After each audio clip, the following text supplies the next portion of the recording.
அக்களித்து அகமகிழும். நான் பாடும்போது என் உதடு கெம்பீரித்து மகிழும். நீர் மீட்டுக் கொண்ட என் ஆன்மா அக்களித்து அகமகிழும். நான் பாடுவேன், நான் துதிப்பேன், இரவு பகல் என் நேரமும். நான் பாடுவேன், நான் துதிப்பேன், இரவு பகல் என் நேரமும். துதியா என் நாவு நிறைந்து மகிழ்வதாக. துதியா என் நாவு நிறைந்து இருப்பதாக. நாள்தோறும் உம்மை துதிப்பேன், நம்பிக்கையோடு துதிப்பேன். நாள்தோறும் உம்மை துதிப்பேன், நம்பிக்கையோடு துதிப்பேன். நான் பாடும்போது என் உதடு கெம்பீரித்து மகிழும். நீர் மீட்டுக் கொண்ட என் ஆன்மா அக்களித்து அகமகிழும். எப்போதும் நான் தேடும் கன்மலை நீர்தானே. எப்போதும் நான் தேடும் கன்மலை நீர்தானே. புகலிடமும் காப்பகமும் எல்லாம் நீர்தானே. புகலிடமும் காப்பகமும் எல்லாம் நீரானே.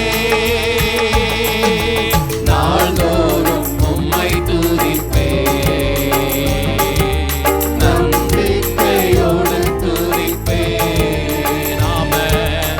நாள்தோறும் உம்மை துதிப்பேன், நம்பிக்கையோடு துதிப்பேன்.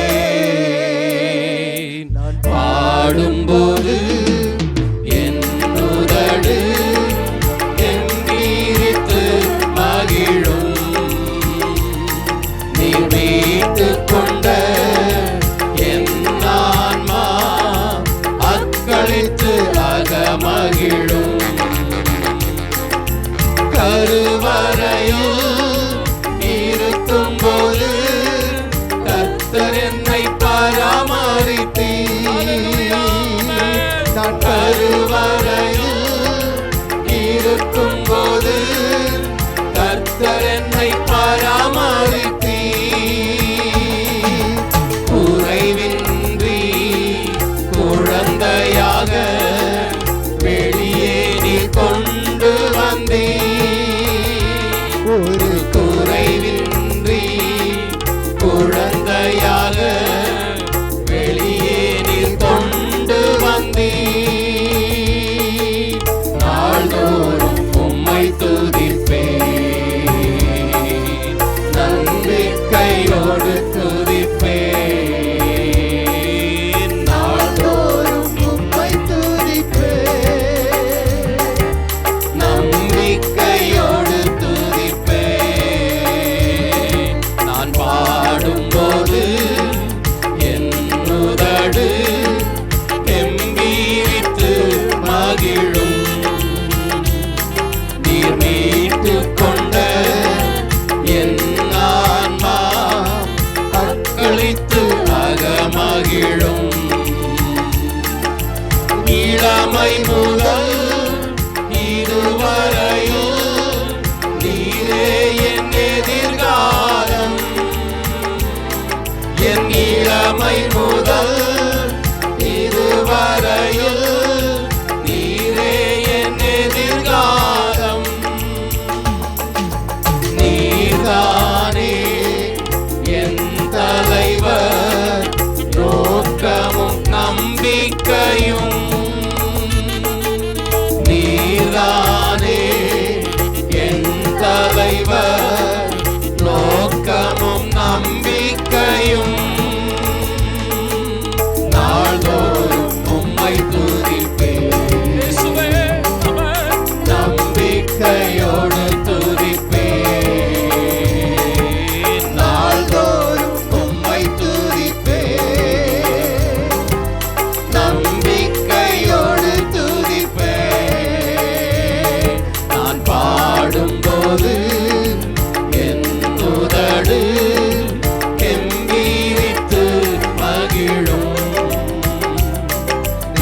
மீட்டு கொண்ட என் ஆன்மா அக்களித்து அகமகிழும்.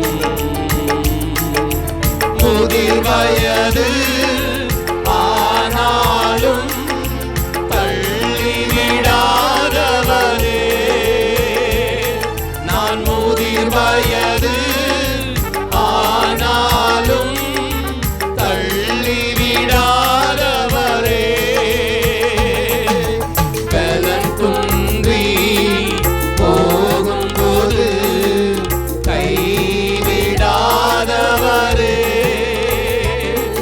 என் பலன் குன்றி போகும்போது கைவிடாதவரே, நாள்தோறும் உம்மை துதிப்பேன்,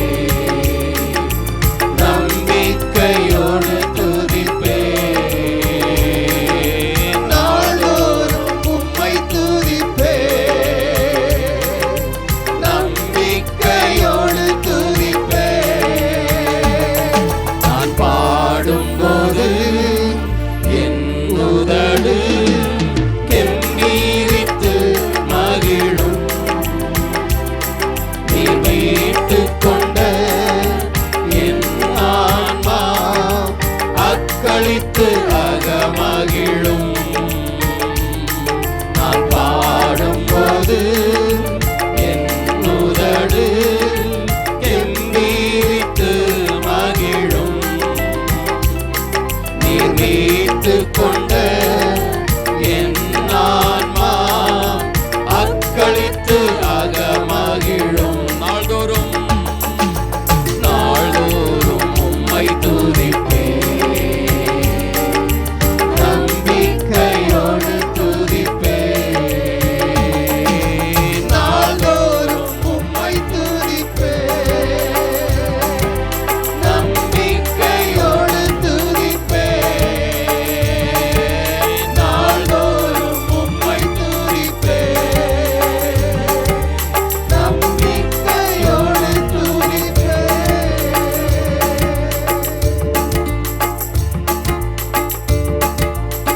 பிதாவாகிய தேவனாலும் கர்த்தராகிய இயேசு கிறிஸ்துவினாலும் கிருபையும் சமாதானமும் உண்டாவதாக. ஆமென். மாதத்தின் இறுதி வாரங்களில் 2 அல்லது 3 மாதத்திற்கு ஒரு முறை நாம் கர்த்தருடைய வருகையை குறித்ததான செய்திகளை தொடர்ந்து தியானித்து வருகிறோம்.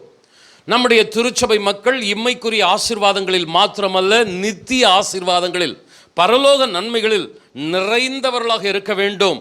இந்த உலகத்தில் மாத்திரம் கனவான்களாக அல்லாமல் அந்த நித்தியத்திலும் கனவான்களாக இருக்க வேண்டும் என்பதிலே கருத்தாக தியானித்து ஜெபித்து நாம் வருகிறோம். கர்த்தர் ஆசீர்வதிப்பாராக.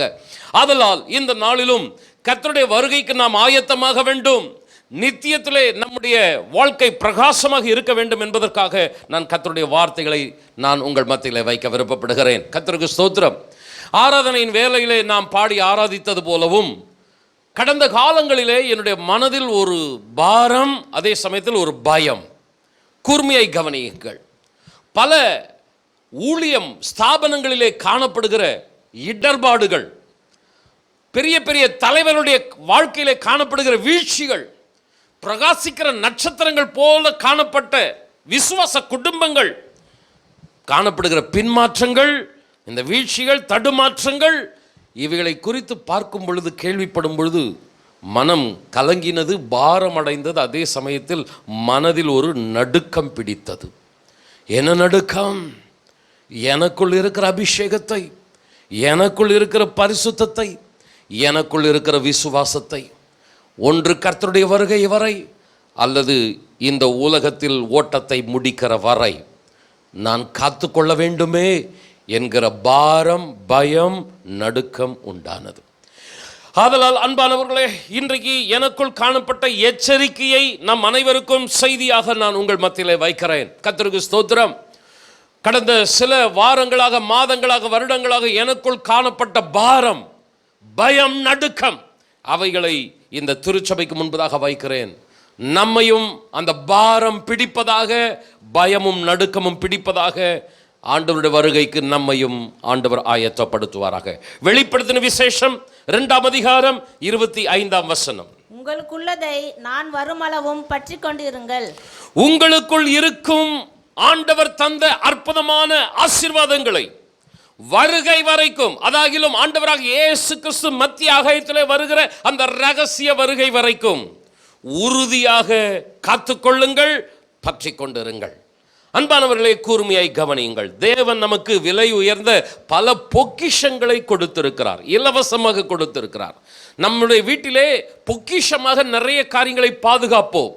ஆனால் கர்த்தருக்கு ஸ்தோத்திரம், அந்த பொக்கிஷங்கள் எல்லாம் ஒரு பொக்கிஷங்கள் அல்ல. இன்றைக்கு விலை உயர்ந்த ஒரு பொருளாய் காணப்படுவது நாளைக்கு குப்பை போல அது காணப்படுகிறது. நமது அண்டை மாநிலமான கேரளா, வயநாடு பகுதியில் ஏற்பட்ட பேர் இழப்பை நீங்கள் அனைவரும் அறிந்திருக்கிறீர்கள். பல வீடுகளிலே காணப்பட்ட விலை உயர்ந்த பொருட்கள் எல்லாம் குப்பைகள் போல காணப்பட்டது. சீரமைக்கும் பணியிலே குப்பைகளை மாத்திரம் பல டன்கள் என்ன செய்தார்கள், அகற்றினார்கள். அது குப்பையாக இருந்தவைகள் எல்லாம் என்னன்னா, வீட்டிலே அலங்காரமாக காணப்பட்ட விலை உயர்ந்த பொருட்கள் குப்பைகளாக காணப்படுகிறது. இந்த நாட்களிலே மிகவும் விலை உயர்ந்த ஒரு பொருளாக காணப்படுவது பொன் ஆபரணங்கள், விலை உயர்ந்தவைகள். ஷேர் மார்க்கெட்டில் அது வந்துட்டு பின்னாடி அதனுடைய விலை இன்னும் தாறுமாறாக ஏறிக்கொண்டே போகிறது. ஆனால் வேதம் சொல்லுகிறது, ஒரு நாள் வெள்ளியும் பொன்னும் குப்பை போல எண்ணப்படும் என்று சொல்லி. நாட்கள் வரப்போகிறது, இந்த உலகத்திலே நாம் பார்க்கிற பொக்கிஷங்கள் எல்லாம், விலை உயர்ந்தவைகள் எல்லாம் ஒரு நாள் குப்பைகள் போல காணப்படும். ஆனால் தேவன் நமக்கு கொடுத்த பொக்கிஷங்கள், விலை உயர்ந்த ஆசீர்வாதங்கள், அவைகளை நாம் பத்திரமாக பாதுகாக்க வேண்டும். ஆண்டவர் சொல்லுகிறார், உங்களுக்குள் இருப்பதை நான் வருமளவும் பற்றி கொள்ளுங்கள். தேவன் நமக்கு கொடுத்திருக்கிற ரட்சிப்பு ஒரு பொக்கிஷம், அபிஷேகம் ஒரு பொக்கிஷம், விசுவாசம் அது ஒரு விலை உயர்ந்த ஒரு பொக்கிஷம். நமக்கு கொடுத்திருக்கிற அழைப்பு மிக பெரும் ஒரு ஆசீர்வாதம். இவைகளெல்லாம் மிக பெரும் பொக்கிஷங்கள். இவைகளை பாதுகாக்க வேண்டிய முக்கியமான கடமைகளில் நாம் இருக்கிறோம். பாதுகாக்க வேண்டும், பத்திரமை இதை காத்துக்கொள்ள வேண்டும் என்று ஆண்டவர் சொல்லுகிறார் என்றால், அதை இழக்கச் செய்வதற்குரிய சூழ்நிலைகளை மனிதன் சத்ரு கொண்டு வருகிறான். எத்தனையோ போராட்டங்கள், பாடுகள் வழியாய் ஜனங்கள் கடந்து செல்லும் பொழுது அந்த பொன் என்ன செய்ய வேண்டும், விலையேற பெற்ற பொன்னாக உருவாக வேண்டுமே தவிர ஒரு குப்பை போல மாறிவிடக் கூடாது. நம்முடைய விசுவாசம் ஜொலிக்க வேண்டும், நம்முடைய அழைப்பு உறுதிப்படுத்தப்பட வேண்டும், நம்முடைய ரட்சிப்பு, நமக்குள் இருக்கிற அந்த அபிஷேகம் இன்னும் வல்லதாய் மாற வேண்டும். ஆனால் கர்த்தருக்கு ஸ்தோத்திரம், காத்துக்கொள்ள தவறுகளும் உண்டு. பாடுகள், போராட்டங்கள், பாவ சோதனைகள், பின்மாற்றத்திலே வீழ்ச்சியிலே கடந்து போகிறவர்கள் உண்டு. நான் இந்த செய்தியின் ஆரம்பத்தில் சொன்னது போல, ஏதோ புதிதாய் வருகிற சாதாரண மக்கள் அப்படி விழுந்து இடறி போனால் பரவாயில்லை, பிரகாசிக்கிற நட்சத்திரங்களைப் போல திருச்சபையிலேயும் ஊழிய ஸ்தாபனங்களிலும் இருக்கிறவர்கள் இடறி போகிறதை பார்க்கும் பொழுது, வீழ்ச்சியும் பின்மாற்றத்திலும் கடந்து போகிறதை பார்க்கும் பொழுது, பாரம் ஒரு பக்கம் இருந்தாலும் பயமும் நடுக்கமும் இருதயத்தை பிடிக்கிறது. நான் கடந்த நாட்களிலே ஒரு குடும்பத்தோடு கூட பேசிக்கொண்டிருக்கும் பொழுது இந்த வார்த்தையை நான் அவர்களுக்கு மத்தியில் எழுப்பினேன்.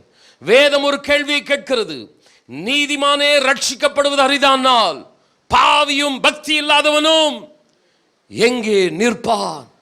இந்த கேள்வி ஒரு பயமுறுத்துகிற கேள்வி. நீதிமானே ரட்சிக்கப்படுவது அரிதானால், பரிசுத்தமாய் வாழ வேண்டும், பயத்தோடு நடுக்கத்தோடு அந்த ரட்சிப்பை, விசுவாசத்தை, பரிசுத்தத்தை காத்துக்கொள்ள வேண்டும் என்று ஒவ்வொரு நாளும் எச்சரிக்கை வாழ்கிற நீதிமானே கடைசி நாளில் விழுந்து போகாமல் பாதுகாக்கப்படுவது ஒரு அரிதான காரியம். அப்படியானால் அலட்சியமாய், நிர்விசாரமாய் பாவத்தில் வாழுகிறவன், பக்தி இல்லாமல் இருக்கிறவன் எங்கே நிற்பான்?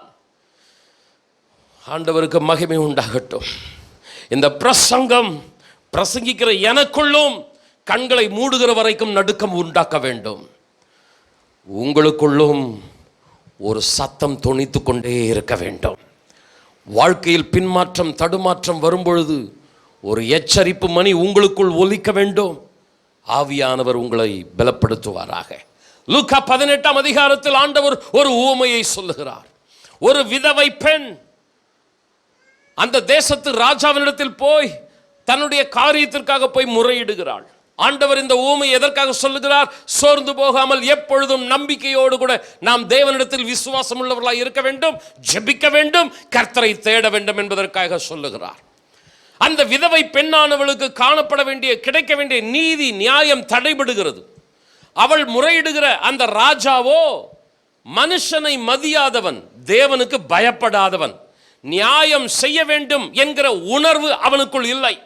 இன்றைக்கு பல தலைவர்களுக்குள் இருக்கிறது அல்லவா, பதவி ஆசை, பண ஆசை, புகழ் ஆசை. பதவியை தக்க வைத்துக் கொள்ள எதை வேண்டுமானாலும் செய்ய வேண்டும் என்று செயல்படுகிற இந்நாட்களின் தலைவர்களுக்கு ஒப்பாக அந்த லூக்கா 18ஆம் அதிகாரத்தில் இருக்கிற தலைவன் இருக்கிறான். தன்னுடைய பதவியை வைத்துக்கொண்டு நீதி செய்ய வேண்டும், நியாயம் செய்ய வேண்டும், நம்புகிற ஜனங்களுக்கு பொறுப்பை கொடுத்த கர்த்தருக்கு உண்மையாக இருக்க வேண்டும் என்கிற எந்த ஒரு உணர்வும் அர்ப்பணிப்பும் அவனுக்கு இல்லை. மனுஷனை மதியாத, தேவனுக்கு பயப்படாத ஒருவன். ஆனால் வேதம் என்ன சொல்லுகிறது? அந்த விதவை பெண்ணானவள் தொடர்ந்து முறையிடுகிறாள், தொடர்ந்து போராடுகிறாள். தொந்தரவு தாங்க முடியாமல் அந்த நியாயாதிபதி எழுந்து அந்த பெண்ணுக்கு நியாயம் செய்கிறான். இந்த ஓமையை சொல்லிவிட்டு ஆண்டவர் சொல்லுகிறார், அவன் மனுஷனை மதியாதவன், நானோ மனிதனுக்காக ஜீவனை கொடுத்தவர். அவன் தேவனுக்கு பயப்படாதவன், நீதி நியாயம் செய்ய வேண்டும் என்கிற அக்கறை இல்லாதவன், அர்ப்பணிப்பில்லாதவன். ஆனால் நான் உட்கார்ந்திருக்கிற சிங்காசனத்திற்கு இருக்கிற 4 கால்களில் நீதி, நியாயம், உண்மை, நேர்மை என்கிற அந்த கால்கள் தான் நான் அமர்ந்திருக்கிற சிங்காசனத்தின் ஆதாரங்கள். ஆண்டவர் இங்கே இந்த ஊமையை சொல்லிவிட்டு கடைசியை சொல்லுகிறார், என்னை நோக்கி கூப்பிடுகிறவர்களுக்கு, என்னுடைய ஆலயத்தில் என்னை தேடி ஓடோடி வருகிறவர்களுக்கு, எனக்காக காத்து கொண்டிருக்கிறவர்களுக்கு நான் சீக்கிரத்தில் என்ன செய்வேன்? நியாயம் செய்வேன். இந்த ஆராதனை தொடங்கும் போது வசனம் பெல் அடிச்சு சொன்னது, கர்த்தரை தேடுகிறவர்களுக்கோ ஒரு நன்மையும் குறைவுபடாது. சபைக்கு ஓடோடி வருகிற என் அன்பு சகோதரனே, சகோதரியே, எங்கெங்கெல்லாம் உனக்கு அநியாயம் இழைக்கப்படுகிறதோ, எங்கெங்கெல்லாம் நீ ஒடுக்கப்படுகிறாயோ, கர்த்தரை மாத்திரம் தலைவராய் வை. நீ ஆண்டவருடைய பாதத்தில் உன்னுடைய கண்ணீரை சிந்து, ஒரு நாள் வரும் நீ தலை நிமிர்ந்து நடப்பாய். உனக்காய் கர்த்தர் நீதியை, நியாயத்தை நடப்பிக்க பண்ணுவார். எத்தனை பேர் ஆமென் சொல்லுகிறீர்கள்? அந்த ஓமையின் கடைசி என்ன சொல்லுகிறது? லூக்கா 18ஆம் அதிகாரம் 8ஆம் வசனம். சீக்கிரத்திலே அவர்களுக்கு நியாயம் செய்வார் என்று உங்களுக்கு சொல்லுகிறேன். ஆகிலும் மனுஷகுமாரன் வரும்போது பூமியிலே விசுவாசத்தை காண்பாரோ என்றார். ஆண்டவராகிய இயேசு கிறிஸ்து மத்திய ஆகாயத்திலே வரும் பொழுது அநேகர் தங்களுடைய விசுவாசத்தை இழந்திருப்பார்கள். பாடுகள், போராட்டங்கள், உபத்திரவங்கள், பிரச்சனைகள் அவர்களுக்குள் இருக்கிற விசுவாசத்தை, அபிஷேகத்தை, ரட்சிப்பை கெடுத்து போட்டிருக்கும். கர்த்தருக்கு ஸ்தோத்திரம். கிறிஸ்தவ வாழ்க்கையின் அஸ்திபாரமே விசுவாசம் தான். வேதம் சொல்லுகிறது, விசுவாசத்தினால் நீதிமான் பிழைப்பான். ஞாயிற்றுக்கிழமை ஓடோடி வரோம். என்னத்துக்காக வரோம் அருமையானவர்களே? நம்பிக்கை இல்லைன்னா வரமாட்டோம். நிச்சயமா நான் போகிற ஆண்டவர், ஹல்லேலூயா, எனக்கு நல்லவராகவே இருப்பார். ஆமென். விடுதலை இதுவரைக்கும் கிடைக்கல. 8 மாசம் முடிய போது, இன்னும் தடைகள் இருக்கிறது. ஆனாலும் ஒரு நம்பிக்கை, எனக்காக கர்த்தர் யாவையும் செய்து முடிப்பார். நான் அவரை தொடர்ந்து ஆராதிப்பேன், அவரை நான் தொடர்ந்து மகிமைப்படுத்துவேன். ஓடோடி வருகிறோம். அப்போ நம்முடைய ஜெபம், நம்முடைய ஆராதனை, நம்முடைய துதி, நம்முடைய சபை கூடி வருதல், இதுக்கெல்லாம் பேஸ் என்னன்னா விசுவாசம். இந்த விசுவாசம் குறையும் போது தானா ஜெபம் குறையும். இந்த விசுவாசம் குறையும் போது சர்ச்சுக்கு போகிற அந்த உற்சாகம் குறையும். பிரதர், சிஸ்டர், இந்த விசுவாசம் குறையும் போது நான் எனக்கு பிரசங்கம் பண்றேன், ஊழியம் செய்கிற அந்த அர்ப்பணிப்பு குறையும். என்னத்த ஊழியம் செஞ்சு என்ன பிரயோஜனம்? ஜனங்க இப்படி இருக்கிறாங்க, உலகம் இப்படி இருக்குது, எதுவுமே நம்மளை புரிஞ்சிக்க மாட்டேன்றாங்க. ஆனால் அழைத்தவர் மீது நம்பிக்கை இருக்கும் பொழுது, பிரதிபலன்களை கொடுக்கிற கர்த்தர் மீது நம்பிக்கை இருக்கும் பொழுது அந்த விசுவாசம் சேதமாகாது. ஊழியக்காரனோ விசுவாசியோ, ஆண்டவராக இயேசு கிறிஸ்து வரும் பொழுது சிலருடைய விசுவாசங்கள் காணாமற் போயிருக்கும். ஜபம், சபை கூடி வருதல், விசுவாசம் எல்லாமே காணாமற் போயிருக்கும். ஆண்டவர் சொல்லுகிறார், உங்களுக்குள்ளதை, நான் உங்களுக்கு தந்ததை நான் திரும்பி வருகிற வரைக்கும் பற்றி கொள்ளுங்கள். பிரதர்ஸ் சிஸ்டர்ஸ், இந்த திருச்சபை மக்கள் நல்ல படிக்கணும், நல்ல வேலைக்கு போகணும், உலக பிரகாரமான நல்ல நல்ல ஆசீர்வாதங்களை நிறைந்திருக்கணும். ஊக்கமாக ஒவ்வொரு நாளும் ஜெபிக்கிறோம், அதிகாலை ஜெபிக்கிறோம், உபவாசித்து ஜெபிக்கிறோம். ஆனால் இந்த திருச்சபை மக்களில் ஒருவராகிலும் இழந்து போகாமல் ஒவ்வொருவரையும் நித்தியத்திலே பரலோகத்திலே காண வேண்டும். கண்ணீரோடு கூட ஜெபம் பண்ணி கொண்டு இருக்கிறோம். அன்பானவர்களே, இந்த எச்சரிக்கையின் செய்தியை ஆண்டவர் எந்த சபைக்கு தருகிறார்? தியத்தீரா சபைக்கு தருகிறார். நான் என்னுடைய சப்ஜெக்டை உங்களுக்குள்ளதை என்கிற பாயிண்ட்டை மாத்திரம் நான் வைத்துக் கொள்ளுகிறேன். தியத்தீரா என்கிற சபைக்கு போயிட்டேன்னா என்னுடைய மெசேஜ் வேற ரூட்டில் போயிடும். ஆனாலும் ஒரு அறிமுக உரையை தியத்தீராவை பற்றி நான் சொல்லுகிறேன். 7 சபைகளுக்குள் உலாவுகிற ஆண்டவர் தியத்தீரா சபையில் உள்ள குறைகளை சுட்டி காட்டி எச்சரிக்கிறார். தியத்தீரா சபை மாத்திரம் இல்லை, 7 சபையிலையும் இருக்கிற குறைகளை ஆண்டவர் சுட்டி காட்டுகிறார். ஆண்டவர் சபையில் உலாவுகிறார்னா எதற்கு? வெறும் ஆசீர்வாதம் கொடுக்கறதுக்கு மாத்திரமா? நான் அவர்கள் மத்தியிலே உலாவி அவர்கள் தேவனாய் இருப்பேன், அவர்கள் என் ஜனங்களாய் இருப்பார்கள். உங்களுடைய கண்ணீரை துடைப்பதற்கு மாத்திரமா? உங்களுடைய தேவைகளை சந்திப்பதற்கு மாத்திரமா? இல்லை. 7 சபைகளுக்குள்ளே கர்த்தர் எதற்காக உலாவுகிறார்? திருச்சபையிலே இருக்கிற குறைகளை, அது ஊழியக்காரனோ விசுவாசியோ, குறைகளை சுட்டி காட்டி எச்சரித்து அவர்களை மனம் திரும்ப செய்து வருகைக்கு ஆயத்தப்படுத்தணும். 2 கரங்களை உயர்த்தி, ஆண்டவரே, 7 சபைகளுக்குள்ள உலாவுகிற தேவன் எங்க சபையில உலாவுவீராக. எங்க சபையில ஆண்டவர் வெறும் உலக பிரகாரமான ஆசீர்வாதங்கள்ல மாத்திரம் ஆண்டவரை நாங்கள் கருத்துள்ளவர்களா இராம. எத்தனை பேர் ஜெபம் பண்றீங்க? கரங்களை உயர்த்தி ஹல்லேலூயா. ஊழியக்காரனாகிய நானானாலும் விசுவாச ஜனங்களானாலும் ஆண்டவரே, உலகத்துல கீர்த்தியும் புகழ்ச்சியுமா இருந்தாலும் ஆண்டவர் நித்தியத்துல கனத்திற்குரியவர்களா இருக்கணும். ஒருவர் அந்த நித்தியத்தை இழந்துடக்கூடாது. குறைகளை சுட்டி காட்டுவீராக, எச்சரிப்பீராக, நடத்துவீராக. சத்தமா ஆமேன்னு சொல்லுங்களேன். தியத்தீரா என்பது ஒரு அருமையான பட்டணம், ஒரு ஃபேமஸ் சிட்டி. எதில் ஃபேமஸ் சிட்டி அப்படின்னா ஒரு பிஸ்னஸ் சென்டர். நீங்கள் அப்போஸ்தலர் நடவடிக்கைகளில் பார்த்தீங்கன்னா லீதியாள் என்கிற ஒரு பெண்மணியை குறித்து சொல்லப்பட்டிருக்கிறது. அந்த லீதியாள் எப்படிப்பட்டவள் என்கிறால் ரத்தாம்பரம் விற்கிறவள் அப்படின்னு சொல்லப்பட்டிருக்கு. அவள் எந்த பட்டணத்தை சேர்ந்தவள்? இந்த தியத்தீரா பட்டணத்தை சார்ந்தவள். ஸோ தியத்தீரா எதுலப்பா ஃபேமஸ் அப்படின்னா அந்த ரத்தாம்பரம் விற்கிறதுல ரொம்ப ரொம்ப ஃபேமஸ். உங்களுக்கு புரிகிற மாதிரி சொல்லணும்னா காஞ்சிபுரம் பட்டு அப்படின்னு மனசில் வச்சுங்க. அப்போ பட்டு புடவை எடுக்கணும்பா, எங்கே போகலாம்? காஞ்சிபுரத்துக்கு போ. வகை வகையாக இருக்கும், டிசைனாக இருக்கும், விலை குறைவாக இருக்கும் சொல்லுவாங்க. கர்த்தருக்கு ஸ்தோத்திரம். தியத்தீரா அப்படின்னா ரத்தாம்பரம் ரொம்ப எக்ஸலன்ஸா, ஃபர்ஸ்ட் குவாலிட்டியா, தரமானதா, குறைவான விலையில கிடைக்கும். ஸோ குவிவாங்க ஜனங்க. வியாபார பட்டணம், பல பேர் வந்து போகிற ஊர், பலதரப்பட்ட மக்கள் தங்குகிற இடம். ஒரு ஊர் மக்கள் அல்ல, பலதரப்பட்ட மக்கள் தங்குகிற இடம். இப்பதான் நீங்க கவனமா கேட்கணும். கர்த்தருக்கு ஸ்தோத்திரம். இந்த தியத்தீராவில் பலதரப்பட்ட மக்கள் வந்ததினாலே அந்த தியத்தீரா திருச்சபையிலே பலதரப்பட்ட மக்களும் சபைக்குள் நுழைந்தார்கள். பல கலாச்சார மக்கள் நுழைந்தார்கள். வியாபாரிகள், நல்ல எஜமானன்கள் நுழைந்தார்கள். ஜனங்கள் பெருகினார்கள், வருமானமும் பெருகியது. இப்பொழுது தியத்தீரா சபை சற்று தடுமாற்றம் அடைகிறது. ஜனங்களை பிரியப்படுத்த வேண்டுமே, சபையின் வருமானம் குறைந்து விடக்கூடாதே. ஆரம்பத்தில் இந்த திருச்சபை 50, 100 என்று ஓடிக்கொண்டிருந்ததே. இன்றைக்கு இந்த சபையில நல்ல ஜனங்கள் பெருகி இருக்கிறார்களே. தியத்தீராவின் அந்த சபை என்ன நினைக்கிறது? ஊழியக்காரன் என்ன நினைக்கிறான்? கொஞ்சம் நம்ம ஃப்ளெக்சிபிளா போகலாம்.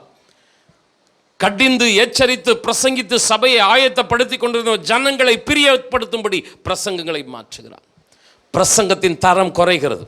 2வது, ஆரோக்கியமான உபதேசம் குறைய குறைய நூதன உபதேசம் உள்ள வந்துடுச்சு. நீங்கள் அந்த பகுதியை வாசித்து பாருங்கள். ஏசப்பேலின் உபதேசம் தியத்தீரா திருச்சபைக்குள் வந்து விட்டது. ஏசப்பேலின் உபதேசம்னா என்ன?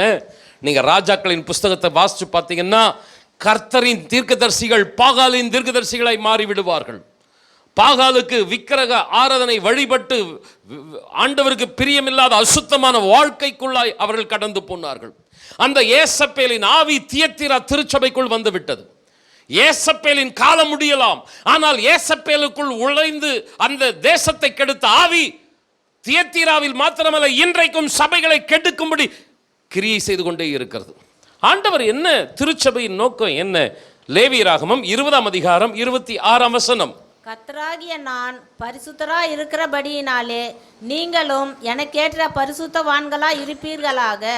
நீங்கள் என்னுடையவர்களாய் இருக்கும்படிக்கு உங்களை மற்ற ஜனங்களை விட்டு பிரித்தெடுத்தேன். நீங்கள் என்னுடையவர்களாய் இருக்கும்படி உங்களை மற்ற ஜனத்தை விட்டு பிரித்தெடுத்தேன். பிரதர் சிஸ்டர் கவனிங்க, இந்த ஷேன்பாக்கத்தில் எப்படிப்பட்டதான அசுத்தமான காரியங்கள் இருக்கலாம்? உலகத்தில் காணப்படுகிற அத்தனை பாவ பழக்கங்களும் இந்த ஊரில் இருக்கலாம். ஆனால் ஆண்டவர் சொல்லுகிறார், நீங்கள் என்னுடையவர்களாய் இருக்கும்படி உங்களை இந்த ஊரில் உள்ள ஜனங்களுக்கு மத்தியிலே நான் பிரித்தெடுத்தேன்.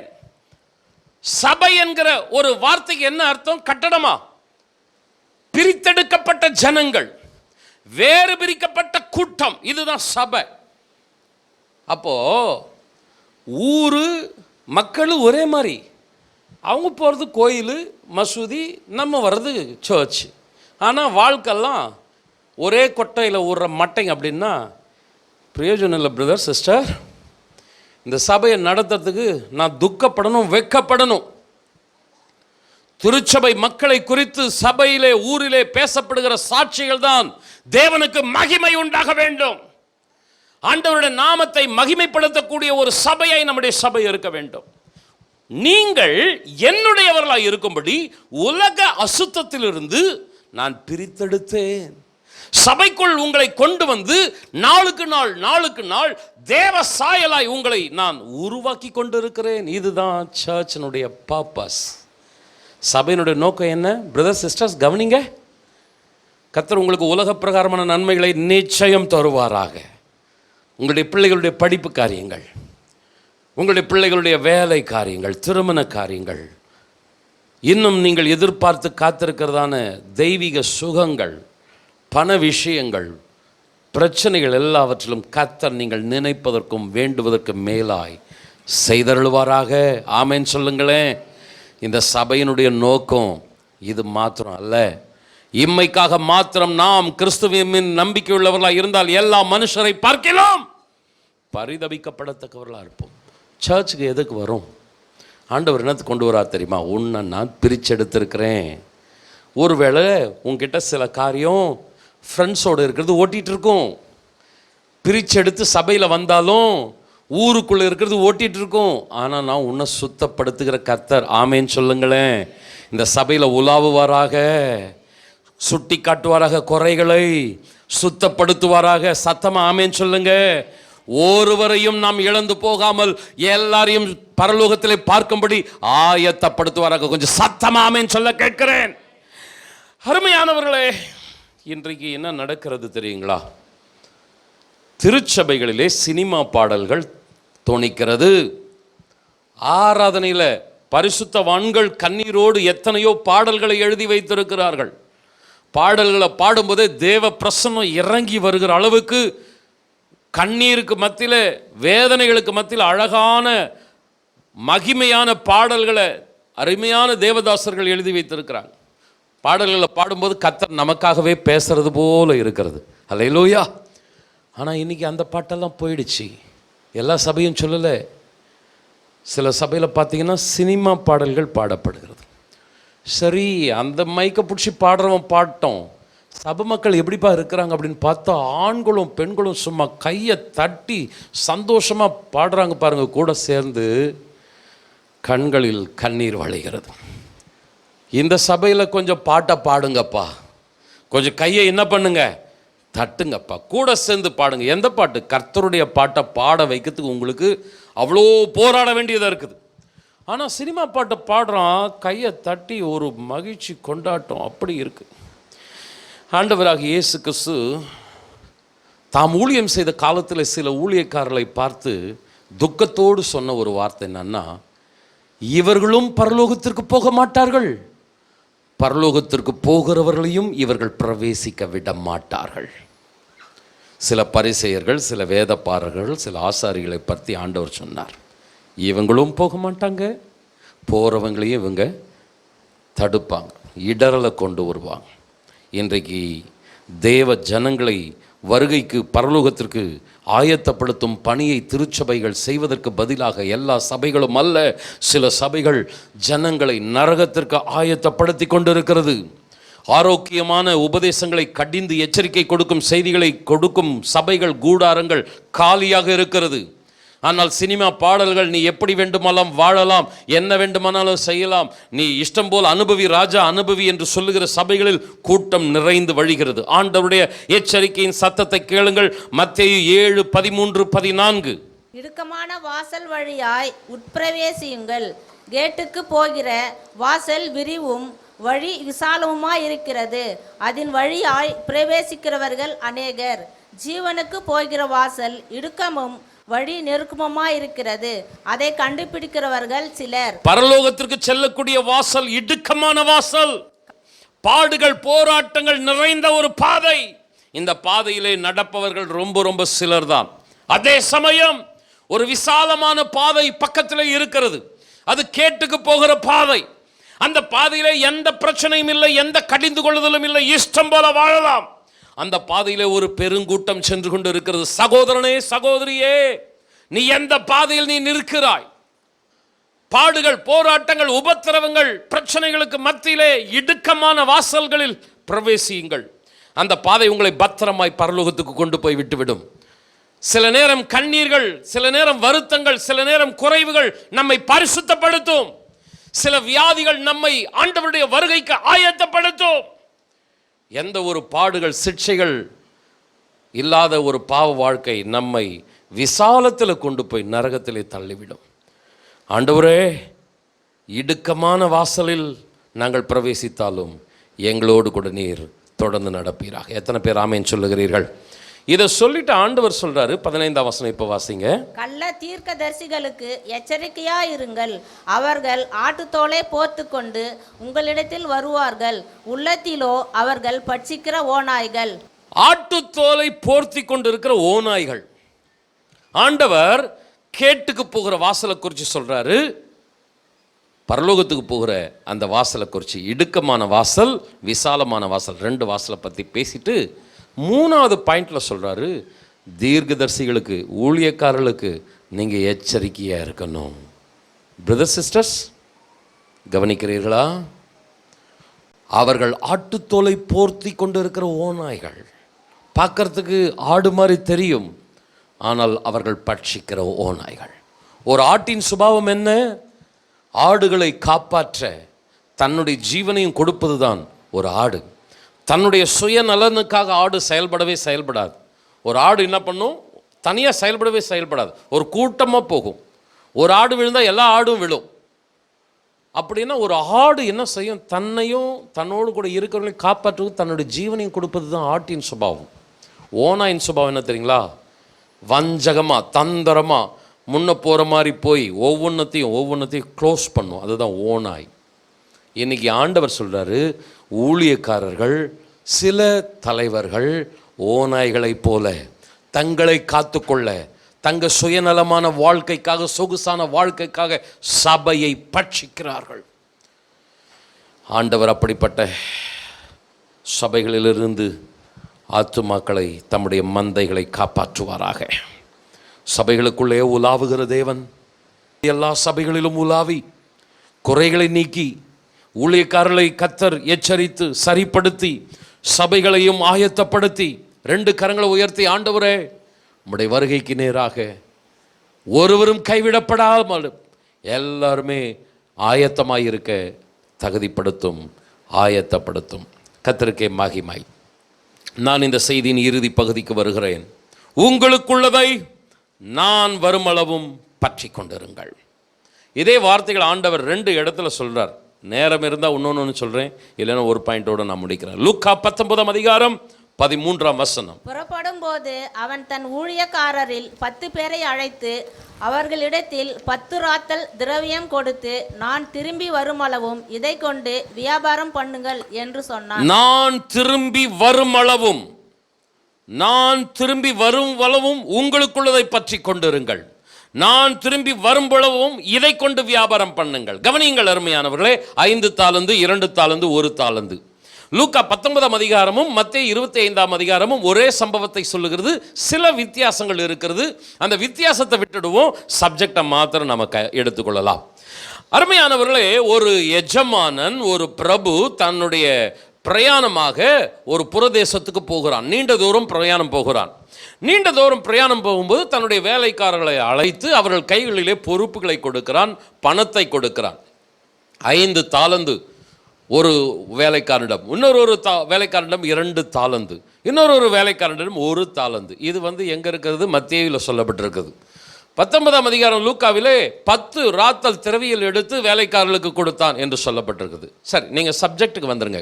சில வித்தியாசங்கள் அங்கே இருக்கிறது, ஆனாலும் நம்ம இங்கே வந்துடலாம். 5 ராத்தல் வாங்கினவன் என்ன பண்ணா? பயத்தோடு நடுக்கத்தோடு அதை பாதுகாத்தான். பொக்கிஷத்தை பாதுகாக்கிறது போல எஜமான என் நம்பி கொடுத்துட்டு போயிருக்கிறாரே அப்படின்னு அதை பாதுகாத்து என்ன பண்ணா? அதை கொண்டு எஜமானனுக்கு சந்தோஷத்தை ஏற்படுத்தினான். 5 என்ன பண்ணிட்டான்? 10 மாற்றிட்டான். ஒரு வியாபாரம் பண்ணான், ஏதோ ஒரு இன்வெஸ்ட்மெண்ட் பண்ணி என்ன பண்ணிட்டான்? அதை பலனுள்ளதை மாற்றி கொடுத்துட்டான். அதே போல் 2 தாலந்து வாங்கினவன் இருக்கிறான் பாருங்க. அந்த 2 தாலந்து வாங்கினவனும் ஒரு எச்சரிக்கையோடு, மிகுந்த ஜாக்கிரதையோடு, பயத்தோடு, நடுக்கத்தோடு அதை பயன்படுத்தி 2 என்ன பண்ணிட்டான்? 4 மாற்றிட்டான். எஜமானன் திரும்பி வரான், கணக்கு கேட்குறான். எப்பா, நான் உங்களுக்கு கொடுத்ததுக்கு நீங்கள் கணக்கு கொடுங்க அப்படின்னு கேட்குறான். 5 தாளந்தை வாங்கினவன் என்ன பண்ணுறான்? எஜமானனே, நேர் கொடுத்த தாளந்தை வச்சு நான் 10 மாற்றி இருக்கிறேன், பெற்றுக்கொள்ளும் என்று. எஜமானன் ரொம்ப சந்தோஷப்பட்டு, உண்மை உத்தமுள்ள ஊழியக்காரனே, கொஞ்சத்தில் உண்மையாக இருந்த உன்னை அநேக காரியங்களுக்கு அதிபதியாக வைப்பேன் அப்படின்ட்டு என்ன பண்ணுறார்? அவனை பாராட்டுறார். அதே போல் 2 வாங்கினவனும் 4 கொண்டு வந்து கொடுக்கும்போது சந்தோஷப்படுறார். 1 வாங்கினவன் என்ன பண்ணுறான்? வந்துட்டு, நீர் விதைக்காததை அறுக்கிறவர், நீர் ஒரு கடினமான நபர்னு தெரியும், அதனால் நீர் கொடுத்தது அப்படியே வச்சுருக்கிறேன், இந்தா நீர் கொடுத்தது அப்படின்னு திருப்பி கொடுக்குறான். அலட்சியம், நிர்விசாரம், பயம் கிடையாது, நடுக்கம் கிடையாது. ஐயோ, நம்மளை நம்பி கொடுத்துருக்குறாங்களே, இதை பாதுகாக்கணுமே, ஏதாவது செய்யணுமே, அந்த ஒரு கவனம் இல்லை. மாத்திரம் இல்லை, எஜமானன் திரும்பி வருவார், கணக்கு கேட்பார், நம்ம பதில் கொடுக்கணுமே, ஒரு பயம் நடுக்கம் கிடையாது. கேர்லெஸ், ஒரு பயம் இல்லாத அலட்சியமான குணம் இந்த நபருக்குள்ள. 2 விதமான நபர்களை சபையில் பார்க்கலாம். ஒரு நபர் எப்படின்னா, அந்த ரட்சிப்பு, அந்த அபிஷேகம், அந்த பரிசுத்தம், ஆண்டவரை சந்தோஷப்படுத்தணுமேனு இருப்பாங்க. இன்னொரு நபர் அலட்சியமாக இருப்பாங்க, பயம் இருக்காது, நடுக்கம் இருக்காது, துணிகரமாக இருப்பாங்க. ஆனால் ஒன்றை நான் சொல்லுகிறேன் அருமையானவர்களே, ஆண்டவர் வரப்போகிறார், கணக்கு கேட்க போகிறார். நம்மக்கிட்ட ரட்சிப்பை கொடுத்துருக்கிறார், நம்மக்கிட்ட அபிஷேகத்தை கொடுத்துருக்கிறார், விசுவாசத்தை கொடுத்துருக்கிறார், கிருபை வரங்களை கொடுத்துருக்கிறார். நம்ம பிரயாசப்படுறோம், பணத்தை கொடுக்கிறார் ஆண்டவர், கணக்கு கேட்பார். நான் உனக்கு கொடுத்தவைகளை கொண்டு நீ என்னுடைய நாமத்தின் மகிமைக்காக எதை செய்தாய்? கணக்கு கேட்பார். மனுஷங்கிட்ட எத்தனை சாக்கு போக்கு சொல்லி எங்களை எஸ்கேப் ஆயிடலாம். கேட்குற ஊழியக்காரங்கிட்ட, அம்மா அப்பா கிட்ட, சக விசுவாசிகள்கிட்ட, இதனால தான் பாம்பா, அதனால தான்ப்பா, சாக்கு போக்கு சொல்லிடலாம். நாங்களும் ஒன்றும் பண்ண முடியாது. சரி, எப்படியாவது தொடர்ந்து வரட்டும், வருகைக்குள்ளாவது எப்படியாவது ஆயத்தம் ஆகட்டும், நாங்கள் பொறுமையாக என்ன பண்ணுறோம்? விட்டு போயிடுறோம். கர்த்தர்கிட்ட எந்த சாக்கு போக்கும் எடுபடாது. தம்பி, தங்கச்சி, பிரதர், சிஸ்டர்ஸ், அவர்கிட்ட கரெக்டாக நம்ம என்ன பண்ணணும்? பதில் கொடுத்தே ஆகணும். சரி, நம்ம கிட்ட கணக்கு கேட்கிற ஆண்டவர் எப்படிப்பட்டவராக இருக்கிறார்? கவனிங்க, யோவான் 5ஆம் அதிகாரம் 17ஆம் வசனம். இயேசு அவர்களை நோக்கி, என் பிதா இதுவரைக்கும் கிரியை செய்து வருகிறார், நானும் கிரியை செய்து வருகிறேன் என்றார். தம்முடைய வேலைகளில் அலட்சியமாக இருக்கிற ஒருவரை நாம் பிதாவாக தொழுது கொள்ளவில்லை. நம் மத்தியிலே உலாவிக் கொண்டிருக்கிற ஆண்டவர் தம்முடைய கடமைகளில் கண்ணும் கருத்துமாக இருக்கிறார். கிறிஸ்து சபையை போஷித்து காப்பாற்றுகிறார்.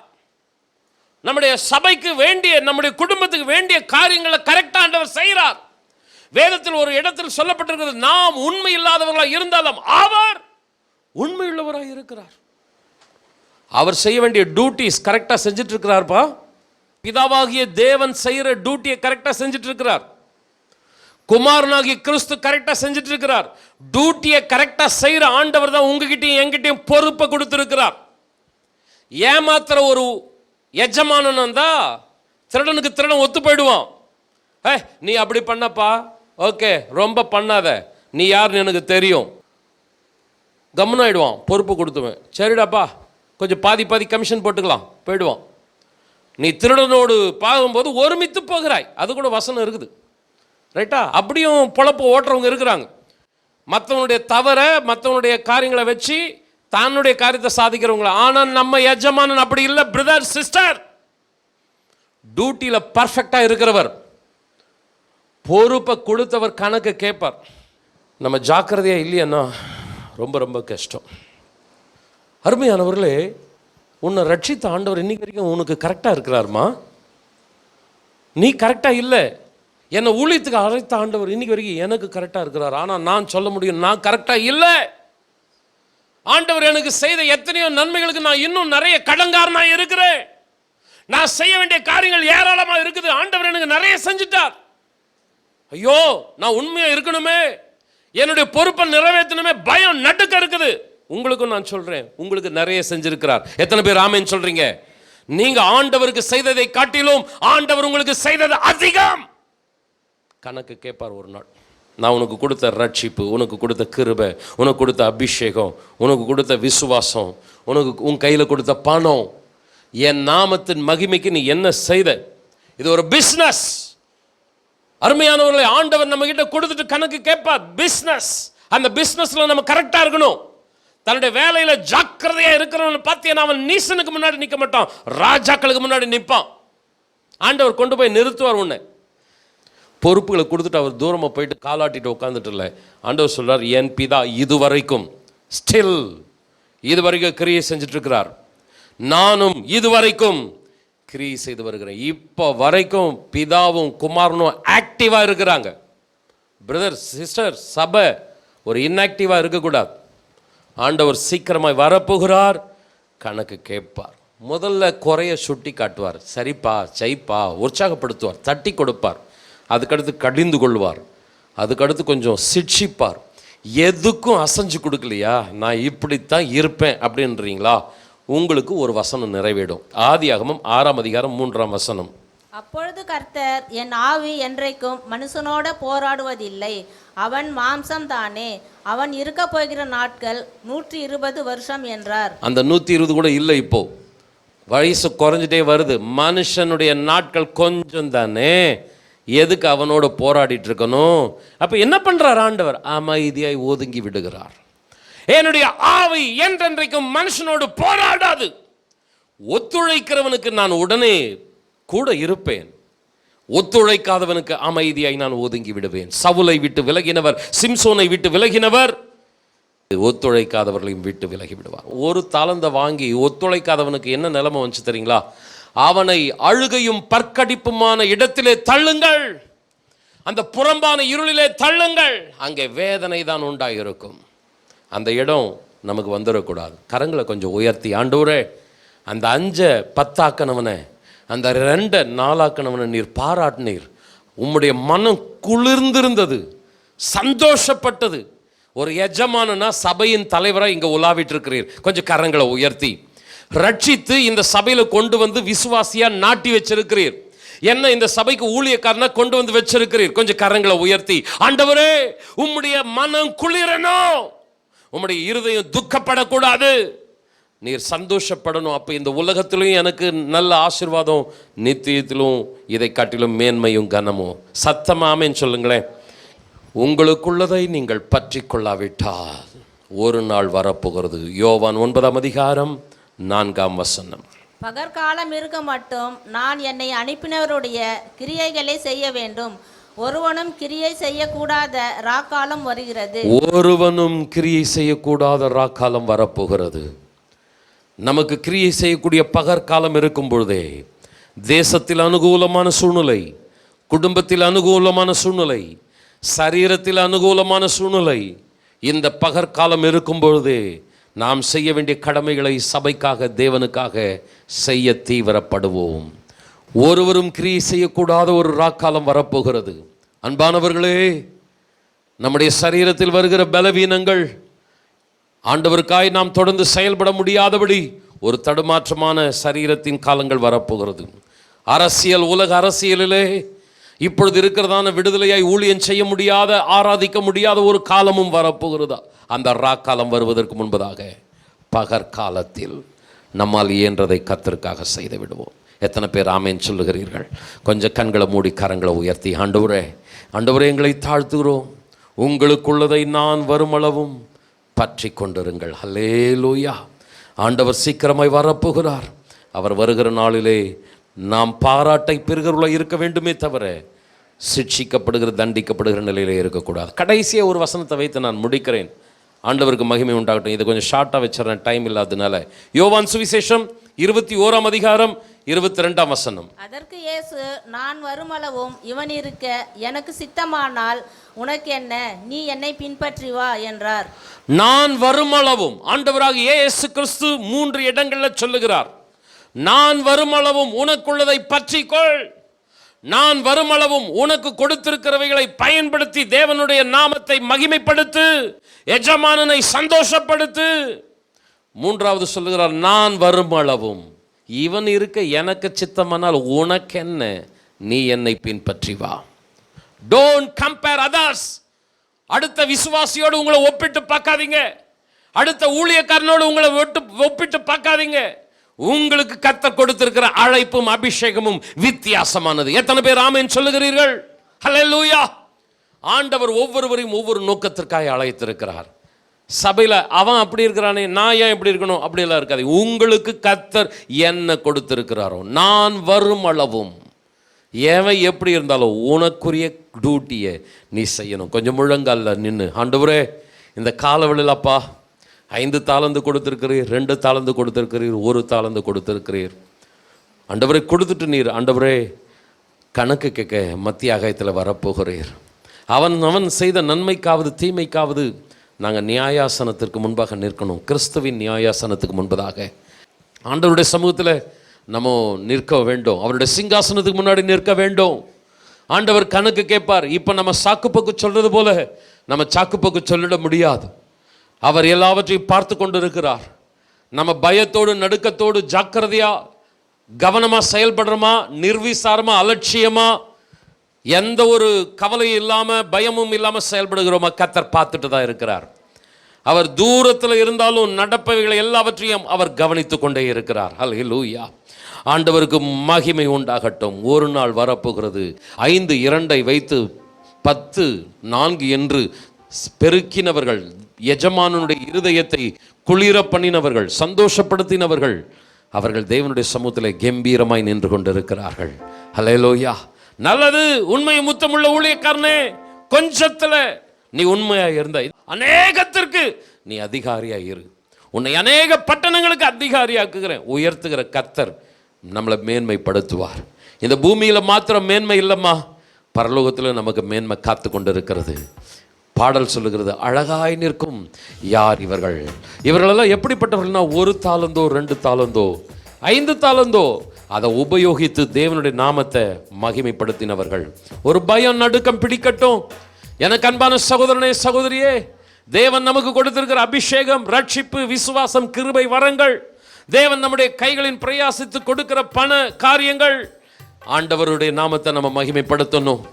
ஒரு நாள் கணக்கு கேட்கும் பொழுது நம்ம தலை குனிந்து நிற்கக்கூடாது. ஆண்டவரே, நீர் எனக்கு கொடுத்த கிருபையை நான் பயன்படுத்தி நான் அதை வீணடிக்காமல் உம்முடைய நாமத்தை நான் இம்மட்டும் மகிமைப்படுத்தினேன். இன்னமும் மகிமைப்படுத்த எங்கள் திருச்சபைக்கு எங்களுக்கு உதவி செய்வீராக. கரங்களை தட்டி நாம் கர்த்தரை மகிமைப்படுத்துவோமா? ஹல்லேலூயா. ஆமென். 1 தாலந்தோ 2 தாலந்தோ 5 தாலந்தோ உபயோகித்தோ, சிறிதானதோ பெரிதானதோ பெற்ற பணி செய்து முடித்தோர் அழகாய் நிற்கும் யார் இவர்கள், திரளாய் நிற்கும் யார் இவர்கள், சேனை தலைவராம் இயேசுவின் போர் தளத்தில் அழகாய் நிற்கும் யார் இவர்கள், சேனை தலைவராம் இயேசுவின் போர் தளத்தில் அழகாய் நிற்கும் யார் இவர்கள், எல்லா ஜாதியார் வீரம் எல்லா மொழியும் பேசும் மக்களாம் சிலுவையின் கீழ் இயேசு ரத்தத்தால் சீர் போராட்டம் செய்து முடித்தோர் அழகாய் நிற்கும் யார் இவர்கள், திரளாய் நிற்கும் யார் இவர்கள், சேனை தலைவராம் இயேசுவின் போர்த்தளத்தில் அழகாய் நிற்கும் யார் இவர்கள், சேனை தலைவராம் இயேசுவின் போர்த்தளத்தில் அழகாய் நிற்கும் யார் இவர்கள். சகோதரர் விக்னேஷ் நம்மை இறுதி ஜெபத்திலே நடத்துவார்கள். எங்களை உயிராய் நேசிக்கிற எங்கள் நல்ல ஆண்டவரே, இந்த அருமையான நாளிற்காக நாங்கள் நன்றி செலுத்துகிறோம். ஆண்டவரே அப்பா, இந்த நாளில் உம்மை ஆராதிக்க, உம்மை மகிமைப்படுத்த, ஆண்டவரே உம்முடைய வார்த்தைகளை கேட்க கர்த்தர் நீர் பாராட்டின தயவிற்காய் நன்றி செலுத்துகிறோம். ஆண்டவரே அப்பா, யாருக்கும் கிடைக்காத இந்த மாபெரும் சிலாக்கியத்தை ஆண்டவரே அப்பா தகுதியே இல்லாத எங்களுக்கு நீர் கொடுத்து எங்களை அழகு பார்க்கிறீர். ஆண்டவரே உம்முடைய அன்பிற்கும் ஆண்டவர் உம்முடைய பாசத்திற்கும் ஈடு இணையே கிடையாது. ஆண்டவரே அப்பா, உம்முடைய வார்த்தைகளை கை கொண்டு ஆண்டவரே உமக்கு பிரியமாய் ஆண்டவரை நாங்கள் ஜீவிக்க கர்த்தர் கிருபை தர வேண்டும் நாங்கள் ஜெபிக்கிறோம். ஆண்டவரே ஆதி காலம் முதல் இந்நாள் வரைக்கும் ஆண்டவரே அப்பா உமக்காய் நாங்கள் வாழ வேண்டும், உமக்கு பிரியமானதை செய்ய வேண்டும் என்று நீர் விரும்புகிறீர். ஆண்டவரே உம்முடைய விருப்பத்தின்படி உம்முடைய ஏக்கத்தை தீர்க்கிற பிள்ளைகளாக சபையாக நாங்கள் இருக்க கர்த்தர் தாமே கிருபை தர வேண்டுமா நாங்கள் ஜெபிக்கிறோம். ஆண்டவரே அப்பா, நீர் கொடுத்த வார்த்தைகளை எங்களுடைய வாழ்க்கையில் அபியாசப்படுத்த கர்த்தர் நீர் உதவிக்கரம் நீட்ட வேண்டுமா நாங்கள் ஜெபிக்கிறோம். ஆண்டவரே நாங்கள் வாழ்கிற வாழ்வு இன்றோடு ஆண்டவரே முடிந்து விடுகிறது அல்ல. ஆண்டவரே மறுமையிலே ஒரு வாழ்வு எங்களுக்கு உண்டு. ஆண்டவரே மறுமையில் உம்மோடு கூட நித்திய நித்தியமாய் நாங்கள் வாழப்போகிறோம். ஆண்டவரே அதற்கு எங்களை தகுதிப்படுத்த வேண்டுமா நாங்கள் ஜெபிக்கிறோம். ஒவ்வொரு நாளும் ஆண்டவரே உமக்குள்ள வளர ஆண்டவரே உம்மை ஆண்டவரை பற்றி கொள்ள கர்த்தர் கிருபை தர வேண்டுமா நாங்கள் ஜெபிக்கிறோம். ஆண்டவரே பரிசுத்தத்தில் நாங்கள் இன்னும் பரிசுத்தம் அடைய ஆண்டவரே உம்முடைய வருகைக்கு ஆயத்தமாக கர்த்தர் கிருபை தர வேண்டுமா நாங்கள் ஜெபிக்கிறோம். ஆண்டவரே வந்த யாவரையும் கர்த்தர் ஆசீர்வதியும். ஆண்டவரே ஒவ்வொருவரும் எந்த ஏக்கத்தோடு பாரத்தோடு வந்தாங்களோ ஆண்டவரே அவர்களை நீர் ஆண்டவரே அந்த பாரம் ஏக்கமெல்லாம் நீங்கி ஆண்டவரை சுகித்திருக்க கர்த்தர் கிருபை தர வேண்டுமா நாங்கள் ஜெபிக்கிறோம். எல்லாவற்றையும் அன்புள்ள கரங்களுக்குள்ள ஆண்டவரை கொடுக்கிறோம். கரம் பிடித்து எங்களை வழிநடத்தும். துதிகன மகிமையாம் ஒருவருக்கே செலுத்துகிறோம். இயேசுவின் மூலம் ஜெபிக்கிறோம் நல்ல பிதாவே, ஆமென். என் ஆத்துமாவே கர்த்தரை ஸ்தோத்திரி, என் முழு உள்ளமே பரிசுத்த நாமத்தை ஸ்தோத்திரி. என் ஆத்துமாவே கர்த்தரை ஸ்தோத்திரி, கர்த்தர் செய்த சகல உபகாரங்களை மறவாதே. ஆமென். நம்முடைய கர்த்தராகிய இயேசு கிறிஸ்துவின் கிருபையும் பிதாவாகிய தேவனது அன்பும் பரிசுத்த ஆவியானவருடைய ஆளுகையும் ஆயத்தப்படுத்துகிற ஆசீர்வாதமும் நம் அனைவரோடு கூட என்றென்றும் தங்கியிருப்பதாக. ஆமென். Praise the Lord. கர்த்தர் உங்களை ஆசீர்வதிப்பார்.